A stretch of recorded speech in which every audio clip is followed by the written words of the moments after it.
Welches Vorwissen in Bezug auf Inklusion brachten die Studierenden mit in die Lehrveranstaltung und welche inhaltlichen Aspekte wurden behandelt?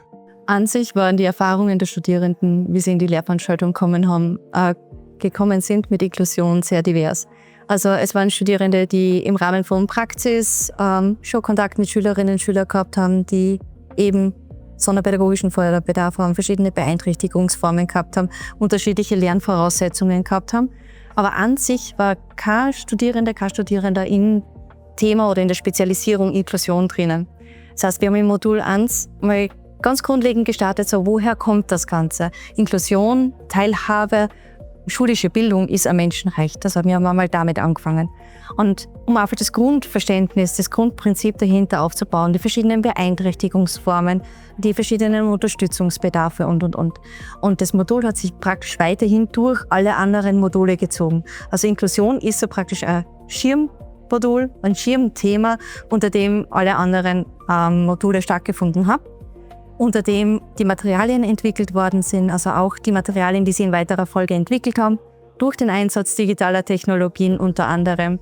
Die berücksichtigen alle verschiedene Lernbedarfe, verschiedene Unterstützungsbedarfe, um einfach inklusiven Unterricht machen zu können. Auf welche digitalen Kompetenzen in Bezug auf Accessibility und Barrierefreiheit konnte aufgebaut werden? Auch da waren die Erfahrungen von den Studierenden sehr unterschiedlich, da wir zum Beispiel Lehrpersonen im Informatikstudium dabei haben und andere wiederum überhaupt nicht. Aber ich glaube, wir haben da einen ganz guten Mittelweg gefunden, weil ich mich vor allem darauf spezialisiert fokussiert habe, wie man die Materialien barrierefrei an sich aufbereiten kann. Aber wenn man es dann im Endeffekt als Arbeitsblatt ausdruckt oder eben digital zur Verfügung stellt, für andere Lehrpersonen auf einer Plattform zum Beispiel. Und da haben wir halt so praktisch schon Grundlagen, die wahrscheinlich Informatikstudierende schon längst wissen, wie Formatvorlagen, Alternativtexte, Bildunterschriften. Auf der anderen Seite habe ich sie aber auch mit assistierenden Technologien kurz konfrontiert. Wir haben leider nicht so die Möglichkeit gehabt, uns intensiver damit auseinanderzusetzen. Aber ich habe verschiedenste Tools, wie zum Beispiel den Anybook Reader oder Ausdrucke von einem Schwelldrucker mitgebracht, damit man einfach auch lernen kann oder sehen kann, wie man Materialien auch barrierefreier mit solchen Tools gestalten kann. Also wir nutzen auf der einen Seite das, was schon vorhanden ist, wie zum Beispiel Word etc., aber auch eben weitere assistierende Technologien. Und sie durften mit KI experimentieren, weil KI natürlich ein Zukunftsthema ist, auch gerade für Unterrichtsgestaltung etc.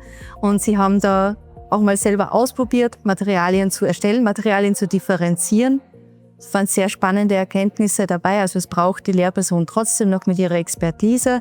Also man kann sich nicht ganz auf die KI verlassen, aber es ist trotzdem ein wichtiger guter Input zum Ideen generieren, um Orientierung zu haben. Und da hat man einfach im Laufe der Weiterentwicklung die Learning Curve auch gesehen durch den Einsatz von KI für die Erstellung für die eigenen Unterrichtsmaterialien. Wurden OER als Thema ausschließlich erklärt und erläutert? Oder wurden im Rahmen der Lehrveranstaltung auch neue OER produziert? Beides.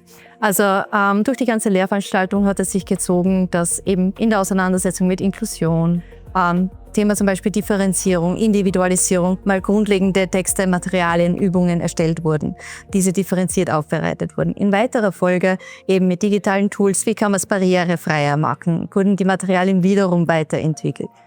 Dann im nächsten Schritt eben, wie kann man die Materialien lizenzieren, worauf sollte man achten, eben damit es unterschiedliche Lernbedarfe im Sinne der Inklusion auch wieder berücksichtigt für andere Lehrpersonen, damit die es gut nutzen können.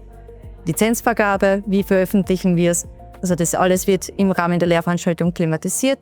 Es wird auch ein Unterrichtskonzept entwickelt für einen inklusiven Unterricht, wo die Materialien teilweise eingebunden sind oder eingebunden werden können, damit man einfach eine Gesamteinheit praktisch hat für zum Beispiel eine Unterrichtsstunde oder eine Doppelstunde, wie man diese Materialien einsetzen kann, wie man vorgehen kann, wie man es für möglichst alle Schülerinnen und Schüler passend machen kann und eben damit es weiterentwickelt werden kann als OER.